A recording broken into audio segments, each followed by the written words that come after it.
আজকে মুক্ত সাংবাদিক দিবসের উপলক্ষে বাংলাদেশ সাংবাদিক উন্নয়ন সংস্থার আয়োজিত আজকের এই সমাবেশের সম্মানিত সভাপতি মামুনুর রশিদ শাহীন, উপস্থিত আছেন কেন্দ্রীয় কমিটির সাধারণ সম্পাদক কামরুল ভাই, উপস্থিত আছেন আমাদের এই সংগঠনের কার্যনির্বাহী কমিটির সম্মানিত সহসভাপতি সহসাধারণ সম্পাদক, উপস্থিত আমার সামনে সামাজিক ভাইয়ের, আসসালামু আলাইকুম।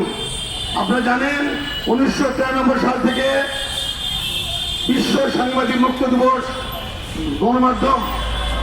মুক্ত গণমাধ্যম সাংবাদিক দিবস পালন করছে, আমরা করছি। কিন্তু আমরা বাস্তবে দেখছি এখন পর্যন্ত সাংবাদিকদের নিরাপত্তা বিগত দিনে শেখ হাসিনা সরকার দিতে পারেনি। বর্তমান সরকারের কাছে আমরা আহ্বান জানাবো, আমরা যারা সাংবাদিক কর্মী সাংবাদিকতা করি, আপনারা অবশ্যই আমাদের দিকে খেয়াল রাখবেন। কারণ একটি সংবাদ পরিবেশন করতে গিয়ে বিভিন্নভাবে যখন যে সরকার থাকে সেই সরকারের পালিত গুন্ডাদের হাতে, পালিত নেতাদের হাতে অবাঞ্ছিত এবং আমরা লাঞ্ছিত হই। আমরা আজকের এই সমাবেশ থেকে সরকারকে আহ্বান জানাবো, আমাদের বিশেষ করে যারা সাংবাদিকতা করেন, আমাদের ভবিষ্যৎ নিশ্চিত নিরাপত্তা এবং এই হয়রানিমূলক সরকারের যে পুলিশের কিছু মানে সাংবাদিকের পরিচয় দিলেই তারা যেন না শিখতে বেড়ায়। তারা মনে করে সাংবাদিক মানে অত্যন্ত সমাজের একটা নিকৃষ্ট একটা সংগঠন, কিন্তু জানে না এই সাংবাদিকের মাধ্যমে আমরা এই খবর এই আমাদের দেশ থেকে বিদেশ, দেশ থেকে অন্য দেশ সব কিছু কিন্তু মানে প্রচার হয় সাংবাদিকের মাধ্যমে। তা আমি আবারও সরকারের কাছে উত্তপ্ত আহ্বান জানাবো, আমাদের নিশ্চয়তা এবং আমাদের সম্মান যেন হানি না হয়, এই ধরনের কার্যক্রম থেকে আমাদেরকে সরকার সহযোগিতা করবে, এই প্রত্যাশা থেকে সবাইকে ধন্যবাদ জানিয়ে আমার বক্তব্য শেষ করছি। আসসালামু আলাইকুম রহমতুল্লাহি বারাকাতুহু।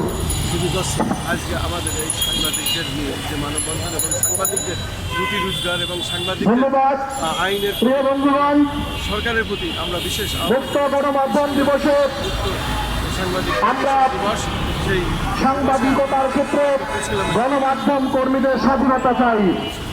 গণমাধ্যম কর্মীদের বিরুদ্ধে মিথ্যা মামলা হামলা নির্যাতনের বন্ধ চাই। আমরা বলতে চাই গণমাধ্যম কর্মীদের উপরে নির্যাতন বন্ধ করতে হবে, মিথ্যা মামলা বন্ধ করতে হবে, হামলা বন্ধ করতে হবে, সাংবাদিকদের মামলা হামলা এবং বিভিন্ন ধরনের জীবনের নিরাপত্তা দিতে হবে। তাই সরকারের প্রতি আমাদের আবেদন এবং আহ্বান, সাংবাদিকদের জীবনের নিরাপত্তা দিতে হবে।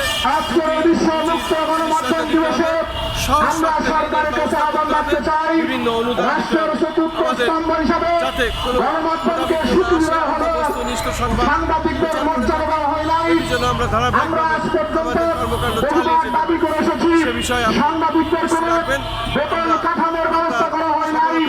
কামনা করছি। আসসালামু আলাইকুম।